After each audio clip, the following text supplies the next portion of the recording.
Ça y est, la saison 2023-2024 est désormais achevée avec notamment la fin de la Copa América et aussi de la Coupe d'Europe des Nations disputée justement il y a quelques jours. On peut d'ores et déjà se faire une idée sur les prétendants sérieux, les favoris donc au Ballon d'Or France Football pour cette saison 2023-2024. Il faut bien évidemment rappeler que désormais le Ballon d'Or depuis 2022, ce n'est plus décerné sur la base d'une année mais d'une saison. Donc, on va, dans cette vidéo, s'appesantir sur quelques favoris, selon moi, donc, au Ballon d'Or 2023-2024, quelques prétendants sérieux des favoris. J'ai établi une liste de 10 joueurs, 10 footballeurs, sur la base de leur performance en championnat et aussi sur la base de leur performance plus ou moins au niveau de la Coupe d'Europe des Nations et aussi de la Copa América. Bienvenue, bonjour à tous. N'hésitez surtout pas à vous abonner sur la page Facebook Yannick Ouakap officiel, mais aussi à vous abonner sur la chaîne YouTube La Vraie Actu TV. Rentrons dans le vif du sujet avec ces favoris, ces prétendants sérieux pour le Ballon d'Or 2023-2024 et seront précis, seront clairs. C'est vrai que tout à l'heure, j'ai parlé des favoris selon moi, des prétendants sérieux selon moi, mon top 10, mais il faut être honnête et reconnaître que ce n'est pas moi qui établis les critères d'attribution pour le Ballon d'Or. Parce que vous le savez certainement ou pas, depuis 2022, les critères ont été un tout petit peu revus et modifiés. On ne parle plus d'une attribution sur la base d'une année civile, mais plutôt d'une saison entière. Une saison footballistique qui va d'août jusqu'à juillet de l'année suivante. Voilà, donc pour ce Ballon d'Or-ci, pour ce Ballon d'Or 2023-2024, les critères vont, je veux dire, les favoris, les prétendants seront évalués sur la base de la saison 2023, donc du mois d'août 2023 au mois de juillet 2024. Et quels sont donc les critères? Qu'est-ce qui a été modifié? Qu'est-ce qui a été revu de façon plus concrète pour ce qui concerne notamment l'évaluation des différents joueurs? Il faut qu'on soit honnête avec les nouveaux critères révélés au mois de mars 2022 par le rédacteur en chef de France Football en la personne de Pascal Ferré.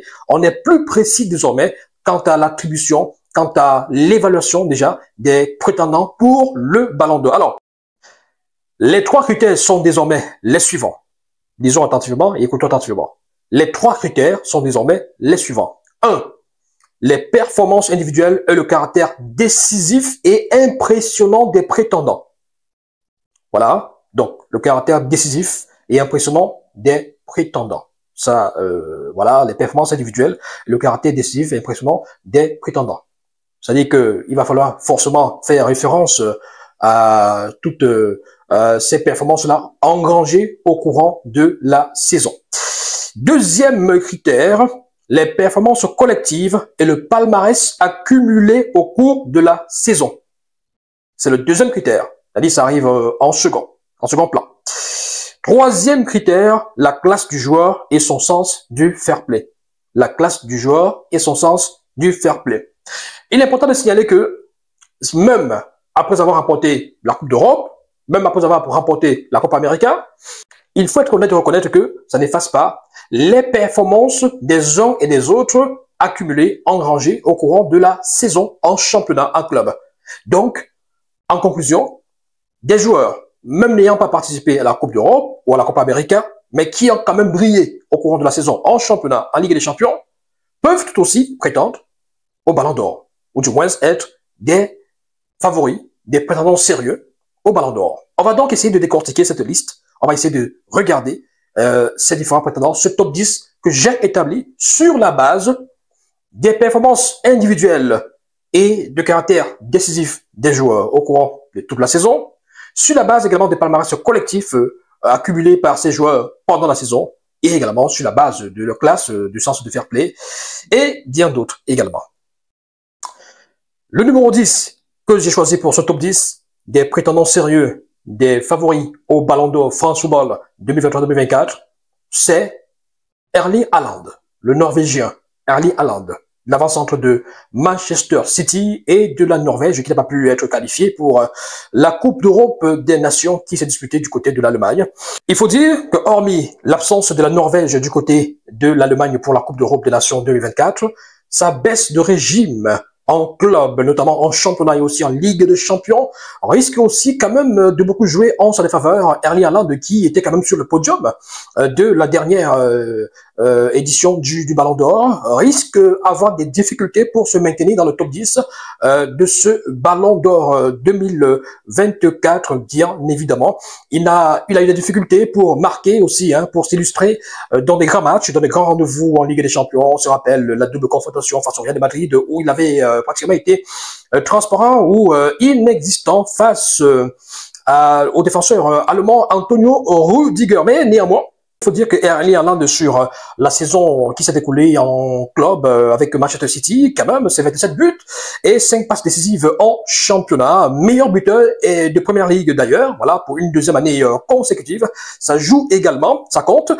6 buts et une passe décisive en 9 matchs de Ligue de Champions, où malheureusement, on le sait, Manchester City a été éliminé en quart de finale par le Real de Madrid, et où le Norvégien ne brille pas beaucoup, ça on l'a déjà dit, il ne brille pas beaucoup contre les grandes équipes. Donc je le positionne comme numéro 10 dans ce top 10 des prétendants sérieux au Ballon d'Or.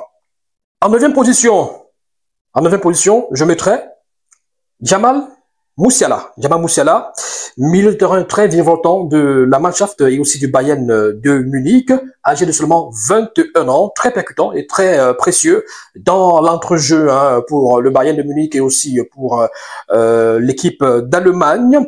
L'échec en championnat et Ligue des Champions du Bayern de Munich risque d'avoir quand même un impact sur son classement.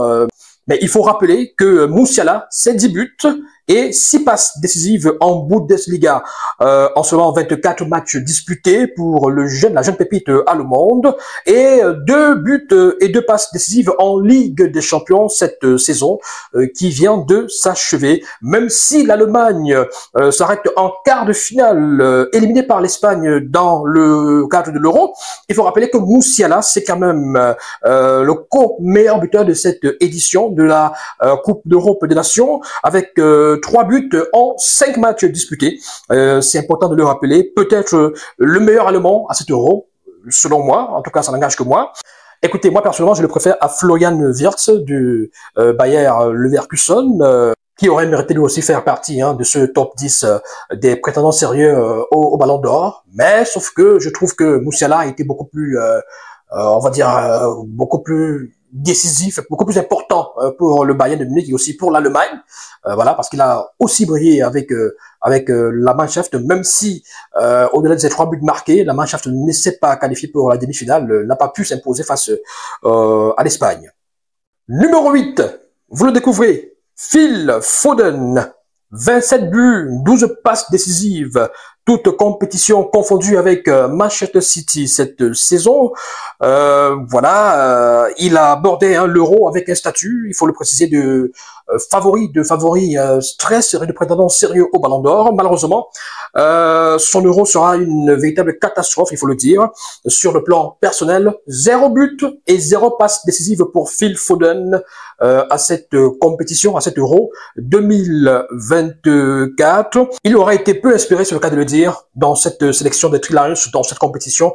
Mais il faut rappeler que Phil Foden a été désigné meilleur joueur du championnat anglais devant toutes les grandes stars que vous connaissez, avec ses 27 buts et 12 passes décisives, toutes compétitions confondues, avec Manchester City. Donc, il faut également considérer, il n'est pas à exclure.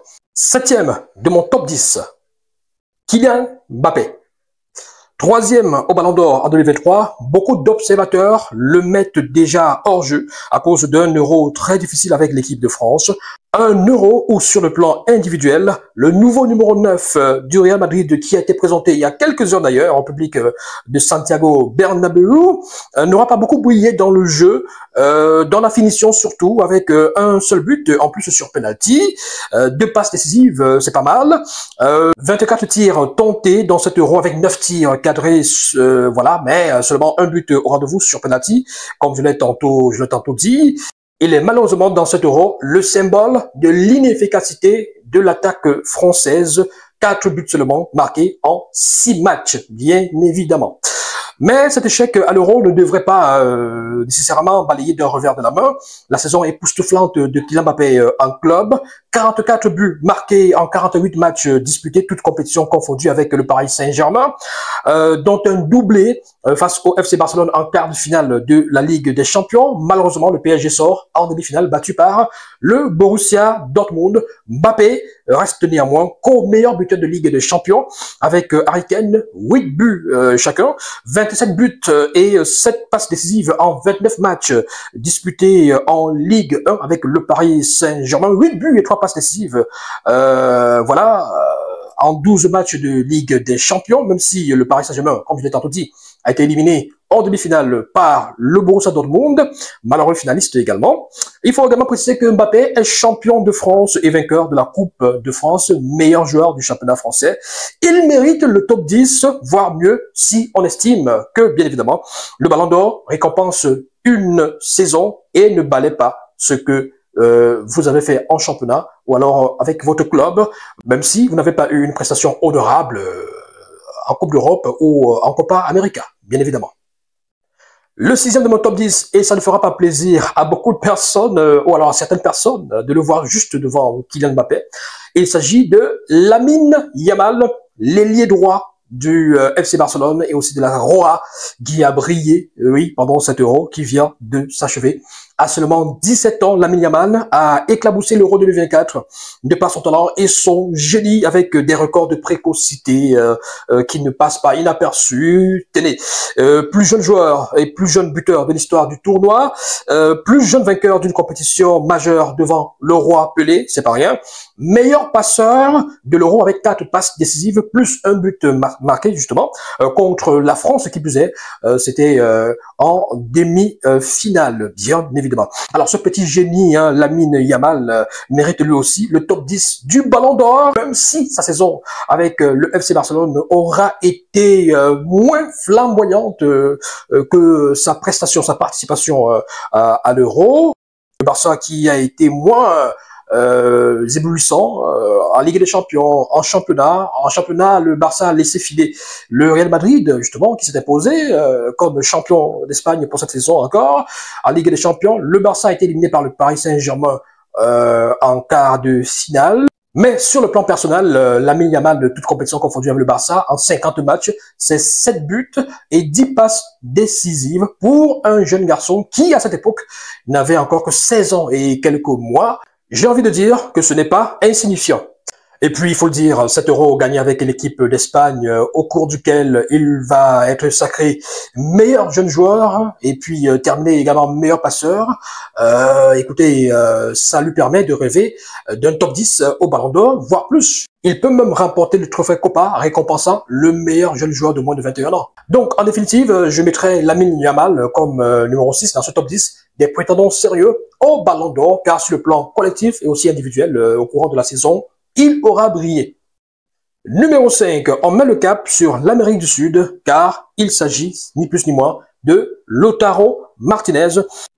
Il faut dire que le nom de Lautaro Martinez n'était pas très évoqué quand on parlait des prétendants au Ballon d'Or il y a encore quelques jours, quelques semaines, avant les différentes compétitions Copa América ou Coupe d'Europe. Mais grâce à sa prestation et à ses performances du côté justement de cette compétition aux États-Unis d'Amérique, 5 buts marqués tout au long de cette compétition et l'Argentine qui termine championne, donc vainqueur de la Copa América, il y a de quoi donner des points et des ailes à Lautaro Martinez qui se positionne désormais aussi comme un prétendant sérieux au Ballon d'Or, surtout que sa saison avec l'Inter de Milan n'était pas si mal que ça. L'Inter de Milan qui a terminé championne d'Italie, bien évidemment. Lautaro Martinez qui a terminé meilleur buteur, capo cannoniero du championnat italien, avec 24 buts et 6 passes décisives, lui, pendant ce championnat italien. Et à toute compétition confondue, avec l'Inter, ça donne ceci, ça donne 27 buts et 7 passes décisives en 44 matchs pour cette saison. Et puis, un argument majeur qui peut peut-être également peser en sa faveur, c'est lui qui marque le but victorieux de l'Argentine lors de cette finale de Copa América face à la Colombie, alors que l'Argentine était mal embarquée et qu'il a fallu voir par exemple Lionel Messi être sorti sur blessure pour voir justement Lautaro Martinez marquer ce but précieux pendant les prolongations, évitant à l'Argentine une séance fatidique des tirs au but et peut-être une défaite. Donc, Lautaro Martinez, pour moi, il mérite le top 10 du Ballon d'Or et je l'ai donc classé à la 5e position. Numéro 4, le prince Harry Kane, bien évidemment, le capitaine de la sélection des Three Lions d'Angleterre et nouvel attaquant depuis la saison dernière du Bayern de Munich il a fait sensation, il faut le dire. Il a eu des stats impressionnantes, d'ailleurs on va en parler, et ça peut militer aussi en sa faveur malgré une prestation pas très réluisante pendant l'Euro 2024. Pour sa première saison, il faut le dire, Harry Kane au Bayern de Munich a été extraordinaire sur le plan individuel, recruté pour 95 millions d'euros, avec l'ambition de faire oublier, ça on le sait, Robert Lewandowski. Harry Kane aura réussi ses débuts avec ce club bavarois, 44 buts en 45 matchs disputés, toutes compétitions confondues, que ce soit Ligue des Champions, championnat et coupe également, notamment 36 buts et 8 passes décisives en Bundesliga, faisant de lui le meilleur buteur, mais davantage le soulier d'or européen. Donc Harry Kane, de tous les buteurs européens, aura été le meilleur sur le plan des championnats. 8 buts et 4 passes décisives lors de la Ligue des Champions, où le Bayern de Munich malheureusement sera éliminé en demi-finale par le vainqueur, le Real de Madrid. Il faut donc préciser qu'Harry Kane aura été le co-meilleur buteur de la Ligue des Champions, avec Mbappé, bien évidemment, 8 buts chacun. Et même si l'Euro de l'Angleterre n'a pas été des plus flamboyants, il faut quand même rappeler que l'Angleterre s'est hissée jusqu'à la finale, même si elle n'a pas remporté cette finale face à l'Espagne, qui a été, faut le dire, très supérieure. Même si la campagne en Coupe d'Europe des Nations n'a pas été des plus brillantes, il faut quand même préciser que Harry Kane, sur le plan personnel, sur le plan individuel, c'est 3 buts marqués, donc du coup, ça fait de lui le co-meilleur buteur, à égalité avec Dani Olmo, à égalité avec Musiala, et bien d'autres. Ils sont 6 à être co-meilleur buteur avec notamment 3 buts chacun. Donc, Harry Kane, pour sa saison, et aussi pour ses buts marqués avec l'Angleterre dans cette Coupe d'Europe, il faut préciser que d'après ces statistiques, Harry Kane aura été le meilleur avant-centre, donc le meilleur attaquant d'Europe sur la saison 2023-2024. Il mérite le top 10 de ce Ballon d'Or, il mérite même mieux. Sauf que sur le plan collectif, Harry Kane va continuer à traîner cette image de mouton noir, de malchanceux, de poisseux, de joueurs qui peinent à remporter des titres collectifs alors qu'il a déjà remporté presque tout ce qui est individuel, comme meilleur buteur, comme meilleur joueur et bien d'autres. On attaque à présent le podium de ces prétendants sérieux au Ballon d'Or selon mon classement. Numéro 3, je mettrai comme numéro 3 Rodri, le milieu de terrain espagnol de Manchester City, auteur d'une Coupe d'Europe des plus flamboyantes, des plus époustouflantes. 5e lors de la précédente édition en 2023, le milieu de terrain espagnol peut espérer mieux cette saison. Il faut reconnaître quand même, pour le déplorer aussi, que généralement c'est les attaquants qui sont beaucoup plus mis en évidence dans le Ballon d'Or, mais il ne faut pas négliger le rôle parfois ingrat de ces porteurs d'eau, de ces milieux de terrain défensifs et relayeurs qui font beaucoup de boulot pour stabiliser les milieux de terrain, les défenses, pour équilibrer justement le jeu, pour retarder et freiner les assauts, les attaques adverses. Donc, il faut également reconnaître le talent et le travail, le gros boulot de Rodri, non seulement à Manchester City, mais aussi avec la Roja pendant cette Coupe d'Europe des Nations que l'Espagne vient de remporter. Il faut louer les qualités physiques, athlétiques, mais aussi techniques de ce milieu de terrain défensif qui auront permis à l'Espagne de récupérer beaucoup de ballons parce que il faut reconnaître que l'Espagne, dans cet Euro, sera l'équipe qui aura récupéré le plus de ballons au milieu de terrain. Donc, c'est aussi, en partie, grâce à Rodri, aidé aussi par Fabian Ruiz pendant cet Euro. Même si sur la saison en club, on peut dire que la saison d'Europe a été des plus retentissantes sur le plan européen, avec notamment cette élimination par le Real de Madrid en quart de finale.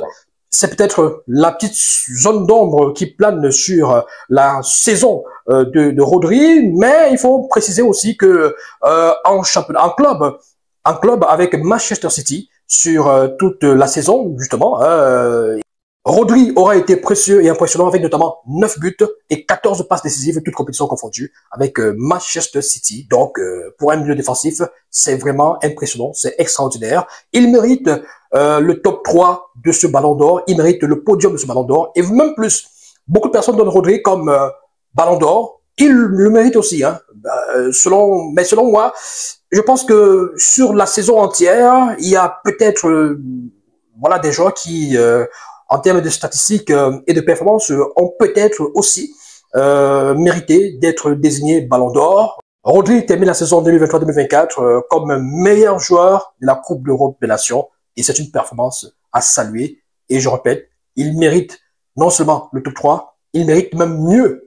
Sauf que, selon moi, il y a des joueurs qui ont peut-être aussi fait mieux au courant de la saison.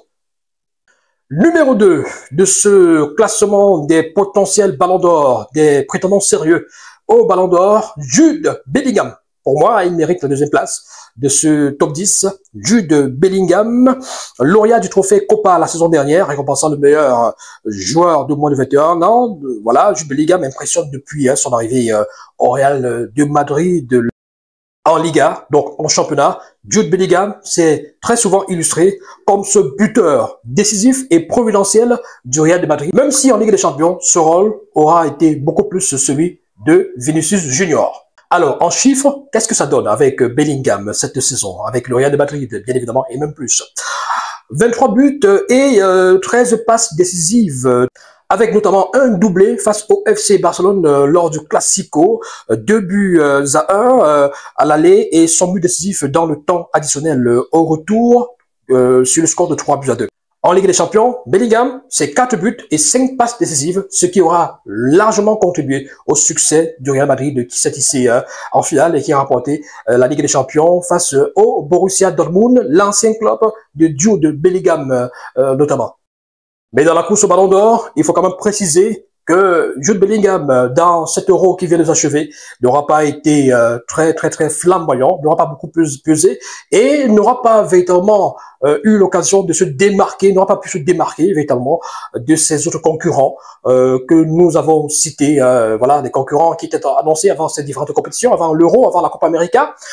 Jude Bellingham avec la sélection anglaise pendant cet Euro, c'est seulement 2 buts et une passe décisive. Et il faut dire quand même qu'il n'aura pas beaucoup pesé sur tous les matchs, sur toute la compétition des Three Lions. Et il aura été énormément attendu sur certains matchs, mais pas toujours présent.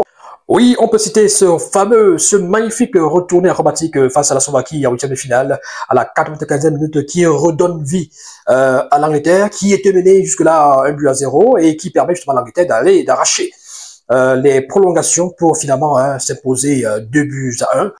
D'ailleurs, selon certains observateurs, ce but sera même le plus beau but de cette compétition. Le but de Jude Bellingham face à la Slovaquie, bien évidemment, en huitième de finale de cette Coupe d'Europe des Nations. Jude Bellingham, pour moi, il mérite la deuxième place, car s'il avait véritablement pesé, s'il avait fait gagner la Coupe d'Europe à cette équipe d'Angleterre, aujourd'hui, il serait peut-être le favori numéro 1. Il serait peut-être celui qui, avec ses prestations au Real Madrid et avec l'Angleterre, serait peut-être le numéro 1 sur la liste. Mais j'ai un léger doute à ce niveau. Il n'a pas beaucoup pesé avec l'Angleterre sur la Coupe d'Europe. 2 buts, une passe décisive. On attendait mieux de Jude Bellingham. Le numéro 1 dans ce top 10 des potentiels Ballons d'Or, dans ce top 10 des prétendants sérieux au Ballon d'Or, mesdames, mesdemoiselles, messieurs, c'est Vinicius Junior, l'ailier volant, l'ailier virevoltant du Real de Madrid, le numéro 7 du Real de Madrid. Buteur en finale de la Ligue des Champions lors du 2-0 contre le Borussia Dortmund et auteur d'un doublé salvateur face au Bayern de Munich en demi-finale. Dans ce 2-2, Vinicius Junior, sur l'ensemble de sa saison en club, fait figure de super favori. Même si la Copa América s'est moins bien passée pour Vinicius Junior, auteur de seulement 2 buts en phase de poule contre le Paraguay. À cause d'une accumulation de cartons, il sera suspendu et ne participera pas au quart de finale où le Brésil sera malheureusement éliminé. Donc, il n'ira pas en demi-finale, il n'ira pas plus loin dans cette compétition. Vinicius Junior a donc connu une mauvaise Copa América comparée notamment à Lautaro Martinez. Mais il faut revenir sur la saison en club de Vinicius Junior pour comprendre pourquoi est-ce que l'ailier du Real Madrid mérite le Ballon d'Or. Car, même s'il y a eu échec à la Copa América avec le Brésil, ça ne serait balayé d'un revers de la main la saison extraordinaire de Vinicius Junior en championnat et aussi en Ligue des Champions avec le Real de Madrid. Alors, qu'est-ce que ça donne avec Vinicius Junior en termes de chiffres au Real de Madrid de cette saison? 24 buts, 11 passes décisives, toutes compétitions confondues avec le Real de Madrid pour un ailier. Voilà, c'est impressionnant. Soit 15 buts et 6 passes décisives en championnat et 6 buts et 5 passes décisives en Ligue des Champions. Et je rappelle, avec un magnifique doublé contre le Bayern de Munich en demi-finale de Ligue des Champions. Le deuxième but contre le Borussia Dortmund en finale, ça compte énormément. Il aura crevé l'écran, il aura été présent dans les grands rendez-vous avec le Real de Madrid, aussi bien en championnat qu'en Ligue des Champions. Pour récapituler, sur le plan collectif, Vinicius, vainqueur de la Ligue des Champions, vainqueur de la Liga avec le Real Madrid, et sur le plan individuel, 15 buts et 6 passes décisives en championnat, ainsi que les 6 buts et 5 passes décisives en Ligue des Champions, qui permettent au Real de Madrid, bien évidemment, de s'imposer comme vainqueur de la Ligue des Champions, 15e titre pour le Real de Madrid, grâce largement à Vinicius Junior. Ça, il faut le dire. D'ailleurs, le Brésilien sera récompensé comme meilleur joueur de la Ligue des Champions 2023-2024. Et ça pèse lourd également. À ne pas oublier, à ne pas balayer d'un revers de la main, parce que le Ballon d'Or, ce n'est pas une récompense pour une compétition de 3 ou 4 semaines, c'est une récompense sur l'ensemble de la saison, sur l'ensemble de plusieurs mois. Donc, à partir du mois d'août 2023 jusqu'au mois de juillet 2024, évidemment, les titres remportés avec la sélection, notamment la Copa América ou bien l'Euro, ça compte énormément. Alors, on peut ne pas gagner une compétition comme la Coupe d'Europe ou bien la Copa América. On peut ne pas avoir des stats flamboyantes et impressionnantes lors de ces compétitions, mais grâce à ses performances pendant la saison en club, on peut également être désigné Ballon d'Or. C'est souvent arrivé. Il y a des exemples très palpables et flagrants. En 2010, Lionel Messi n'a pas gagné grand-chose avec sa sélection, éliminé en quart de finale de la Coupe du Monde par l'Allemagne, bien évidemment. 0 but marqué pendant cette compétition, mais Lionel Messi, grâce à sa saison avec le FC Barcelone, ben oui, il y avait des chiffres astronomiques, a pu remporter le Ballon d'Or devant Andrés Iniesta, devant Xavi, devant David Villa, qui avait terminé meilleur buteur de la Coupe du Monde, bien évidemment. Donc, c'est possible de ne pas remporter la Coupe d'Europe ou la Copa América et d'être désigné Ballon d'Or. C'est possible de ne pas avoir été flamboyant pendant les 3 ou 4 semaines de Copa América ou de Coupe d'Europe et être désigné Ballon d'Or. Il ne faudra pas balayer d'un revers de la main tout ce que ces joueurs ont réalisé pendant la saison pour ne s'attarder que sur la Copa América et sur la Coupe d'Europe. Voilà, mesdames, mesdemoiselles, messieurs, chers abonnés, c'est tout pour ce top 10 des prétendants sérieux au Ballon d'Or. Si vous avez des propositions, des suggestions, des réactions, vous pouvez les laisser en commentaire et on va essayer d'échanger, de discuter, de débattre sur cette liste. Quel est votre top 10 à vous, selon vous, qui mériterait être sacré Ballon d'Or pour la saison qui vient de s'achever? N'hésitez surtout pas à vous abonner, mesdames et messieurs, si vous ne l'êtes pas encore, sur la page Facebook Yannick Ouakap officiel ou sur YouTube, sur la chaîne YouTube La Vraie Actu TV. Bye bye.